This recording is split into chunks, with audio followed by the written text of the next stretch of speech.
EBS TV, Television Reloaded. Parents which they feel is a norm, and then other children that most parents were trying to bring in the fear of God will now become victims of such abuses. That's bullying, So I think bullying has really degenerated.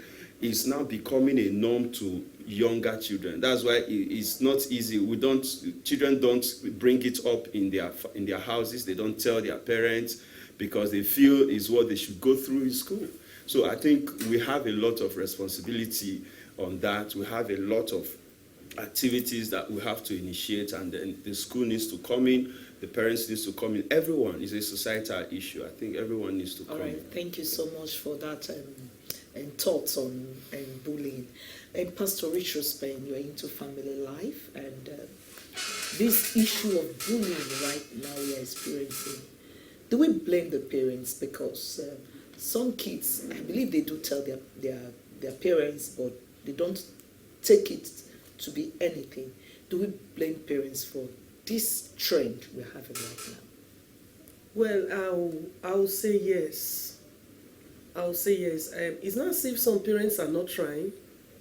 Many parents are trying their best, but some are not doing anything.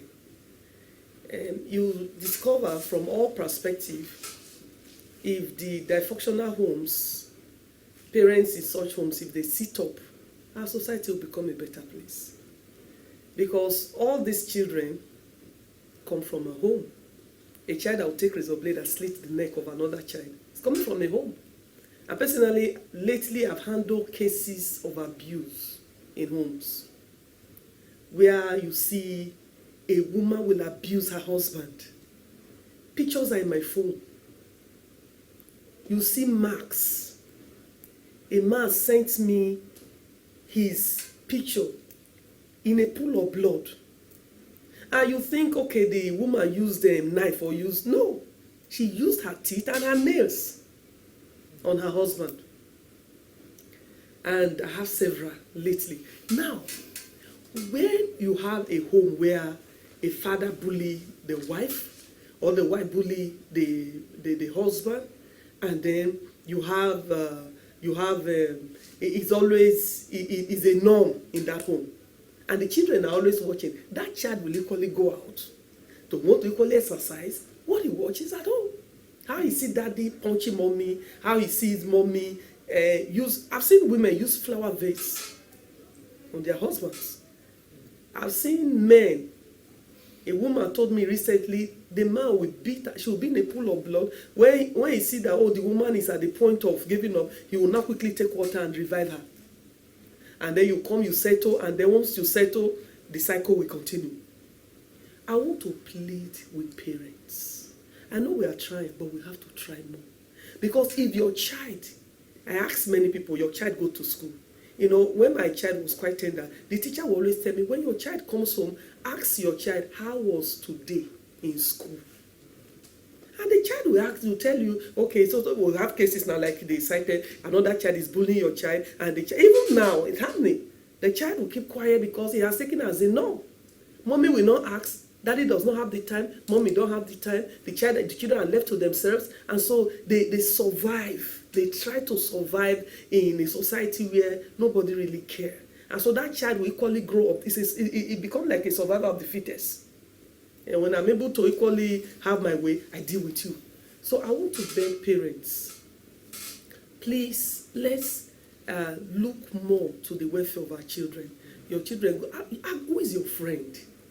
Sometimes your children start hanging out with some kind of friend. You tell them no.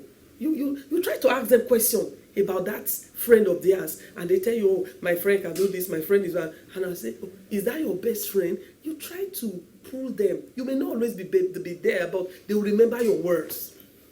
We're at a time where we are all very, very busy. If you are busy at the expense of your children and you try to pile up words, remember those children will grow up later because you have not been able to inculcate moral into them to be able to preserve your posterity. And we are seeing them all around. All that you have suffered, or you see houses all over now, not for sale, not for sale. What is happening? Because there's a threat. Yeah. Oh, you've suffered for the children. They want to waste them. because there is no moral. And also, if there is going to be moral, it will have to start from the father and the mother, because you can't give what you don't have. If you are the type, okay, everybody outside, we are doing plasma, everything is beautiful. What is happening in the home? Like I was telling a woman, if you are out there, like I'm talking, I'm everywhere, and I'm talking, and you ask my husband, how is this your wife? And he say, my wife. Alligator pepper. You're not doing anything. That means you're not doing anything at home, but you're out there everywhere. Then you have not started. Charity begins at home. Okay, let me stay still with you. There are some cases, some children will come home from school and you see scratches on the child, or maybe a cut. Most parents don't even care to ask, and sometimes children do lie. Say, what happened to you? The child will say, I fell. And the parents don't go out to school, go to the child's school to ask. Do you think such carelessness do affect the child? A child had fire accident. That one happened before me. The mother discovered 5 days later. Because one, the child, children are used to, I'll hide it. If mommy get to know, mommy will beat me, mommy will spank me. This child, at the time the mother discovered, the hand was already discovered, decomposing, somehow, yes, getting rotten. And so, as we speak, that hand is deformed. The hand is deformed. So the child will always look at the hand. And I'm like, oh, my mom. Because people, even if the child will not say, people will like, where was your mom when this whole thing? You see, sometimes even mothers are walking with their kids in the street. And you see somebody who like, madam, the child. Because the child is almost training to, maybe a jeep coming. Children have died like that. I'm not saying parents are not trying, but they said the hand where something bring, now you take for long. Yeah. The way the society is right now, we must all sit up. You are a working class, you are, yes, not at the expense of your home. Very important. All right. Thank you so much. Let me go to Ada. Ada, how do we, since we have this with us, this bullying is becoming like a tradition. Okay, it's a tradition before, it has been there, but this aspect is like going to the other extreme. To the extreme there. So how do we implement anti-bullying policy, Eda? How do we do this in schools? All right, I think if you want to go for anti-bullying strategy, it doesn't have to really be done in isolation. Take, for example, what happened in Kano recently, where the proprietor of the school had to, kill a little child. The child was kidnapped, and from that, the child ended up being killed. And with poison, rat poison. Yes, they killed the child after collecting the ransom from the family, because the child could identify the man, the owner of the school. So the man decided to kill the child, and then government actually closed up the school. But something happened. The citizens now came up together and set the school on fire. Now, that was taking the law into their hands anyway. But I think Nigeria should be more serious about how to ensure punitive measures on issues that has to do with this. Okay. Our approach needs to also step up a little bit. Very soon we might not hear anything about the Dowen College of a thing. Very soon we might not hear anything about some people that got involved in this bullying. Some of them were even flown out of the country. Yeah. So these issues should not be taken as a private affair. Everybody should come together. Schools should liaise with other schools.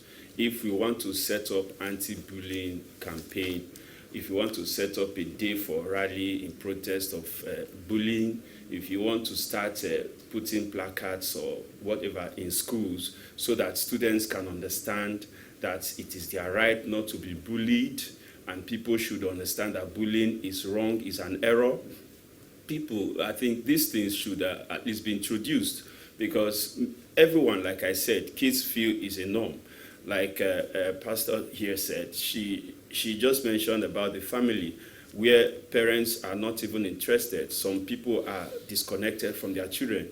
understand that Nigerian situation today, you beat a child for doing wrong, and then when the child cries, you beat the child for crying. You understand? You beat a child for eating too fast, and you beat the child for not eating. Everything has to do with bullying a child or making sure that the child, So those traits, if your child have that kind of understanding about you, it will be difficult for that child to confide in you about whatever happened. The child will be lying to you because you have already given him a different mindset about affection. You understand? And the challenge definitely we have is the source of this kind of orientation. Some of us have this orientation from the wrong source. Some of our ancestors actually had orientation of bullying from the colonial masters under slavery. So that was how discipline was done. So because that was how they learned, they felt that is the only way to train up the child. And they transferred this mindset of making sure that they went through intense pressure in order to get knowledge or get understanding. They transferred it into children, and children from there would transfer it. So some of us, we don't even know where all these things came from. But if we trace, a slave is always subjected to serious torture. A slave is subjected to harsh environment. And then the children of the slave felt that this is how he could learn. And because that was how he could learn, he had to transfer that. You see a child being sent on hawking. You see a child being subjected to some torture. Don't worry, if you don't eat, you will not die, and all the rest of them. Because that was how our ancestors got their training from these people. And understand that a slave doesn't know the actual truth about whatever the captor is actually doing. He doesn't use that system on his own children. He doesn't use that system on it. He uses it for his slaves. So a slave should understand that not everything the master does to him is correct. So we have to start unlearning the wrong orientations we have from the home. We have to start watching into some things we practice now in culture that has affected our society. Some things we hold as belief system that actually are not true. They are not pure. They are not real. And this thing has actually affected the political system. You see one man that wants to amass wealth because of the understanding of what they feel a leader should be, which is wrong. So all this lifestyle, if it can be addressed, we can have anti-bullying campaign, we can put up placards in schools, we can put up signs, and then we can encourage our children that this is your right and this is wrong. And parents should also have a proper orientation. I think psychologists should come back to school so that sociology, so that they can give proper orientation to parents on the effects of some of these lifestyles that come from the home into the school, and then start challenging the life of our children. All right, thank you so much, Eda, for your thoughts. Mr. Ewe, we used to have guardian counselors in school. Do we still have it now? Some of the schools have, majority don't. Okay, majority don't have. Yeah. And what are the functions of the guardian counselors in those days? Right? There are major things to help listen to some of the problems of the children, the student, and also, when necessary, invite the parents. And one of the things that I think is also absent in school these days, I think there is no more PTA.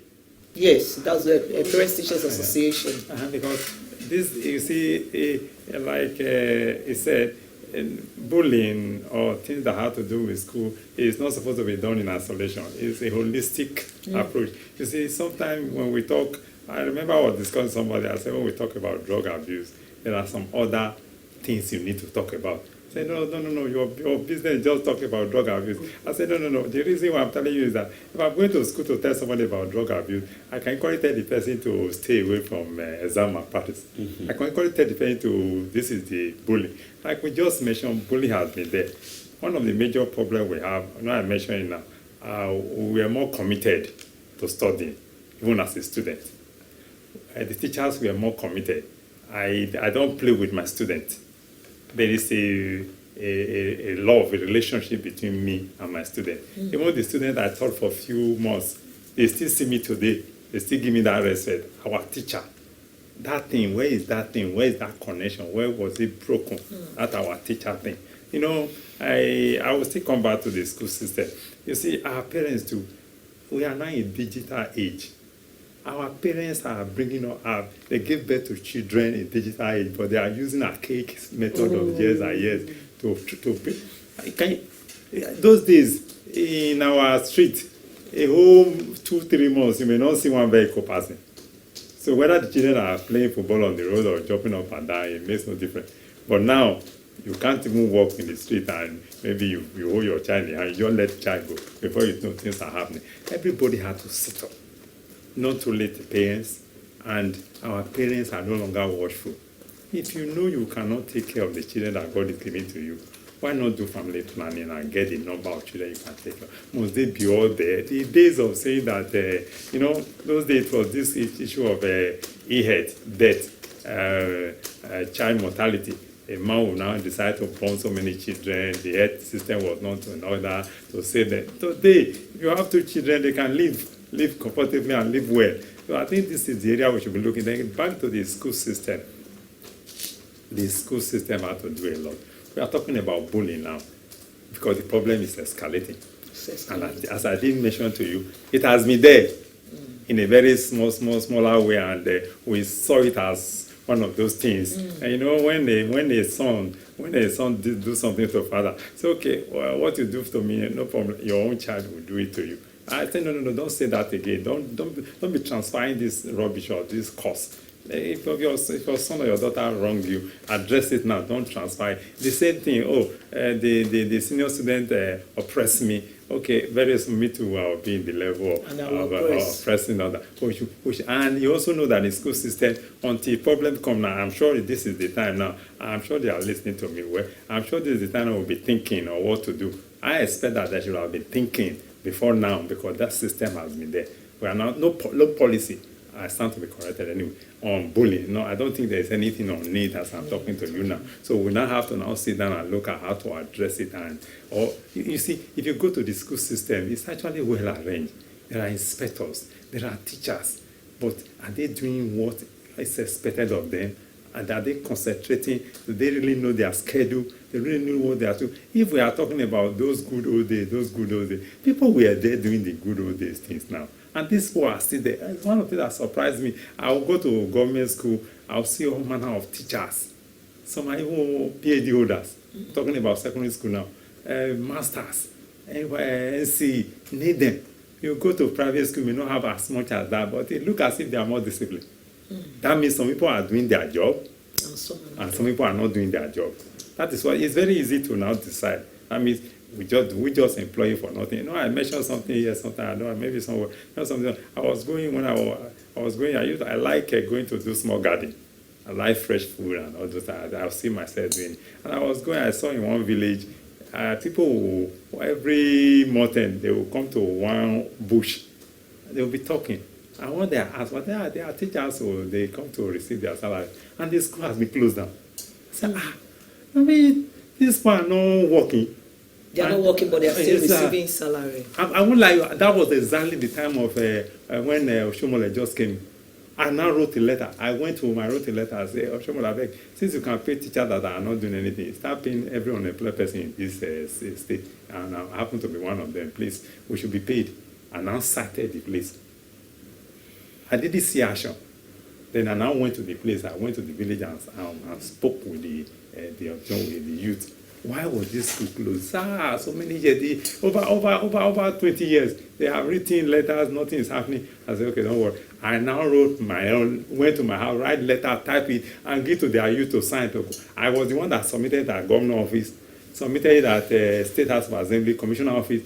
Within 2 weeks, the school was reopened. Wow, that's so what I'm trying to let you know is that somebody must be working.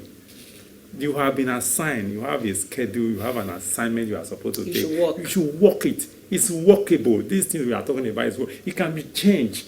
All right. The system can be changed. Thank you so much. Eda, let me still come back to you. We have Parents Teachers Association, and in that meeting, I believe they interact to see how their kids or wards are doing in the schools. But most complaints, the teachers will say, some parents don't have time for this meeting because of their busy schedule. So in such situation, what can be done to revive this interaction that teachers and parents do have? All right. I think I will approach that from the business perspective. You know, anything that is not working, I think a good business person has to revisit the concept and revisit the strategy. You can't be doing the same thing and expecting different results. There were times when people had a Zoom meeting for Parents Teachers Association, and there are also times whereby you can re-identify with these people in a different approach.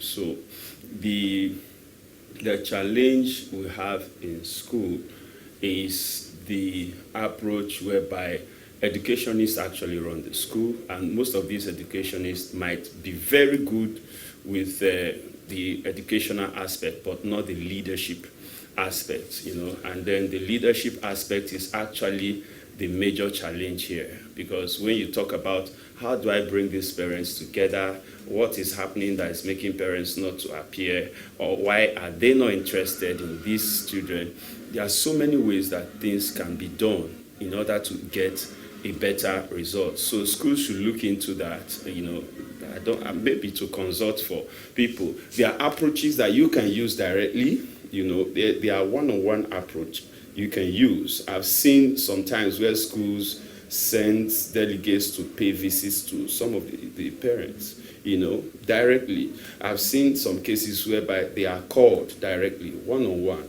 to have a straight conversation with them. And then these things are possible because these guys are paying heavily. So they need to understand the importance. The Bible says a good man leaves inheritance for his children's children. Now, you're supposed to leave something good. A good culture, a good value system is part of that inheritance, not really a house and maybe properties. If you don't give this guy a good mindset, man, it's going to blow off everything you have ever labored for just in one go, just like what happened in the Bible. The son of Solomon, just the man that was the richest in the whole world, a king that was the richest, had a son that was wayward, and the man came up, and then the kingdom that this man organized and the whole countries that were subject to Israel, everyone left because a young boy came up that was very foolish. So that means this boy has not been tutored. The man was not raising a replacement in terms of giving him a right value system and so on. So our schools should give a different approach to that aspect. And the parents, teachers, like we said, the teachers also should have the right mindset about correctional measures. The former way of correcting people, we have discovered the effects. Now, there are other ways to correct children, and we should make sure we employ such ways. I've seen a situation whereby I heard in Japan that from the first year to the third year, they are not concerned about the grades of the children. They are concerned about their performance. They are concerned about their involvement with school activities.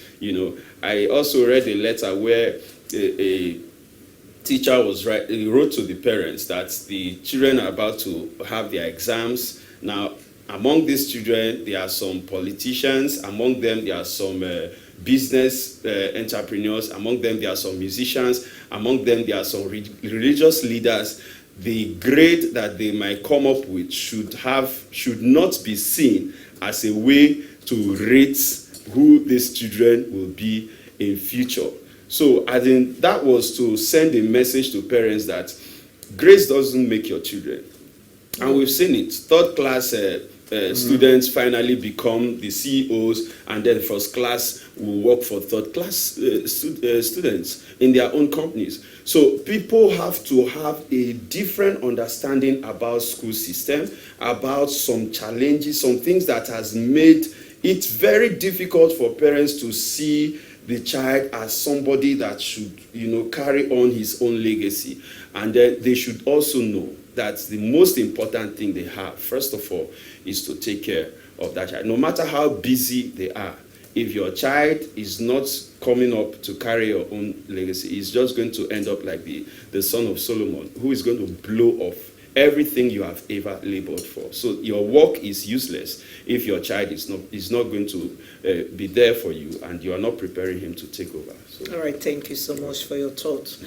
Pastor Richard Spain, recently we find out that most schools, some people that do sell within the schools, they list their cookies, their candies with drugs, with substances. And most parents, okay, the child is going to school, they don't give the child food because of work, they just say, take money and buy something. It's common. So, and what the children eat, most parents are not even aware because the money has been provided. Do you think parents need to check on what the children eat? Because we are having a time that even biscuits and everything is now laced with cannabis and whatever you want to talk about. Well, yes, parents should check on what their children eat or take to school. We know that... Even buy around school premises. Yes. We know some parents want to do more, but because they are limited financially. But even if you're limited financially, there's still something. In fact, in Nigeria, we've come to discover that the cheaper foods are even richer. What I will equally tell parents is being able to make time for your children. Imagine a parent that is a banker that will leave the house maybe 5:30, 6 a.m., rushing to the office. You will not have time to stay, but there's still a way out. I always tell parents there's a way out. If you know you're going to be an early riser, you're going to leave home early, why don't you plan a day before? I know many of us parents are faulty, but we just have to face this issue, because if you are not mindful of what your children eat, you're going to spend more but trying to keep their health in place. Your children eat all manner of junks, eat a lot of sugar and all of that. Some parents don't think of, how do I make provision for vegetables inside the meal? You see some saying, I don't like vegetable, I just like the soup, I like it plain. I always tell women too that the health or how long your husband will live is actually in your hand. And because many times the man is hungry, you already know his best food, but you want it plain. You know the man's best food is soup, is egusi, but you as a woman, you love plain egusi. So you go to market, you buy egusi, you made it plain, very thick with big meat, and your husband says, oh wow, this is beautiful. He's after the taste. But come to think of it, what about the nutrients? What is going to get from that food? We are equally told when your husband is already from age 40, you watch very well what you give to him. So now back to our children, you should. Some people will tell you, well, my children don't like vegetables. They don't like. In fact, when you give them food, they pick the vegetables. You don't leave children to themselves. That's why they are called children. You insist. You make it look appealing to them. Insist they eat that food.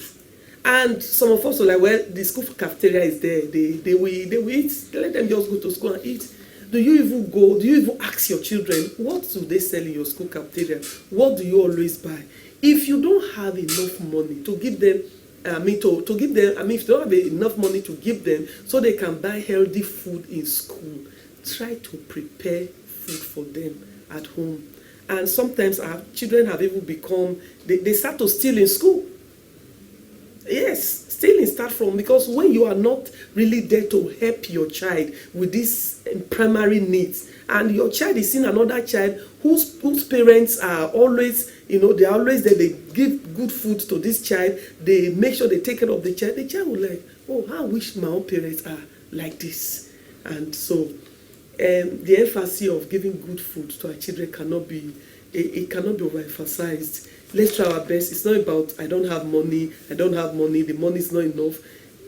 Think within your box. Think on what will I do with these limited resources so that my home can still be healthy and my children will be healthy too. I still feel if you take your food like medicine, then you will not have to take much medicine from the chemist. And if you feed your children well, they don't have the need to be buying Yes. all kind of cookies. Mr. Iwe Osifo, you are the Secretary General, Drug Free Association of Nigeria, and a member of Edo Drug Control Committee. This trend, let's use the trend of selling cookies that is laced with cannabis around school premises. What do you think that the school proprietors or headmasters or headmistresses can do to ensure that those that come around the school environment or outside the school environment are properly monitored so that they don't give the children drug substances? Before now, you go to school, there are hired or food vendors recognized by the school.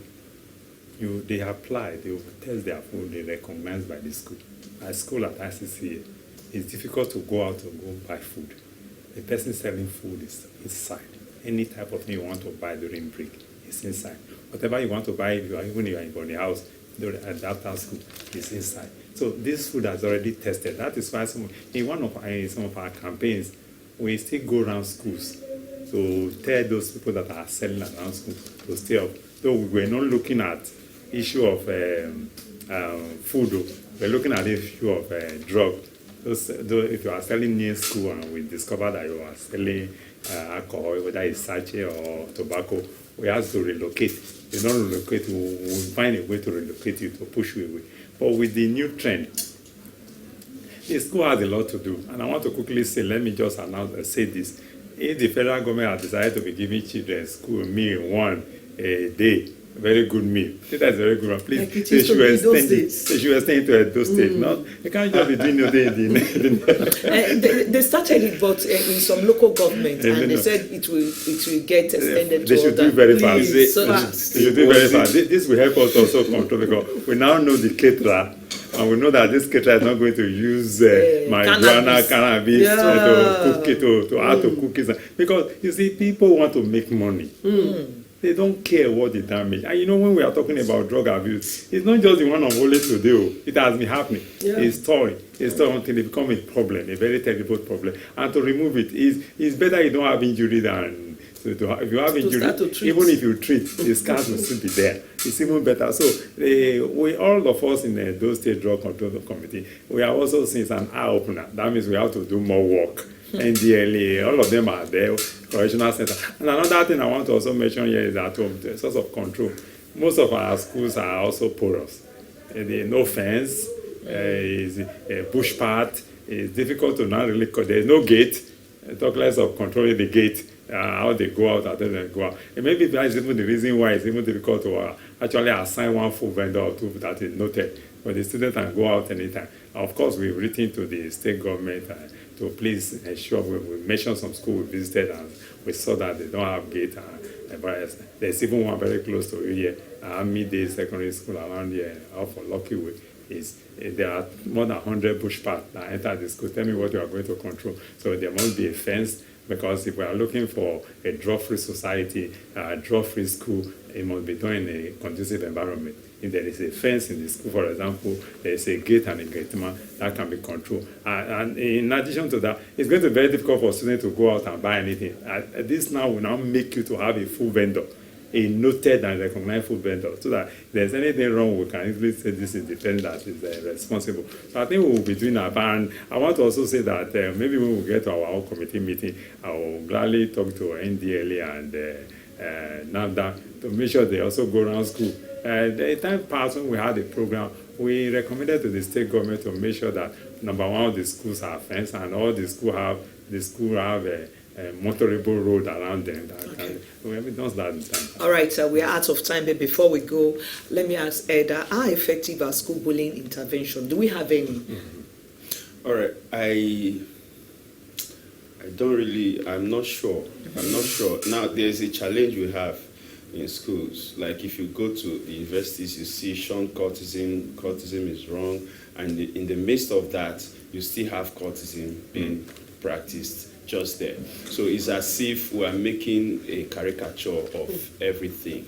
We are not ready to address the situation, like what you're saying, people selling, mixing cannabis and so on. We have law enforcement agents that are there, but they are not doing their job. If that is the case, I wonder why the common man should know about something and then we don't have a channel to express that to the police or to people who are supposed to take responsibility before we take laws into our hands. So I don't think there is any strong measure, except schools are trying to come up with a private technique to handle school bullying. But I've said that it's not going to be done in isolation. Though when now it's just doing alone, we have left them to be on their own, and it's not really good for them. All right, we've been looking at addressing bullying in schools, and we want this trend, it's a very ugly trend, to be nipped in the bud, because it's painful for parents to send their kids to school, and the next you're seeing the child's body being brought home for burial. It's not a good thing. But for us to get this, all hands need to be on deck: government, parents, teachers, inspectors of schools, to ensure that bullying is nipped at the bud. And I want to thank our guests for their contributions. We have Wisdom Elder. He is an activist and a grassroots mobilizer for good governance. Thank you, Elder. Wisdom Elder. Thank you for your thoughts. We have Mr. Ewe Osifo. He's a former school teacher and member of Edo Drug Control Committee, and he's also the Secretary General, Drug Free Association of Nigeria. Once again, thank you for your thought. Very grateful. And we have the marriage counselor who has always been with us, Pastor Rich Ruspen in Maswell. Thank you, ma'am, for your thought always. You. All right, my name is Josephine Eyimihe. Do have a blessed day ahead.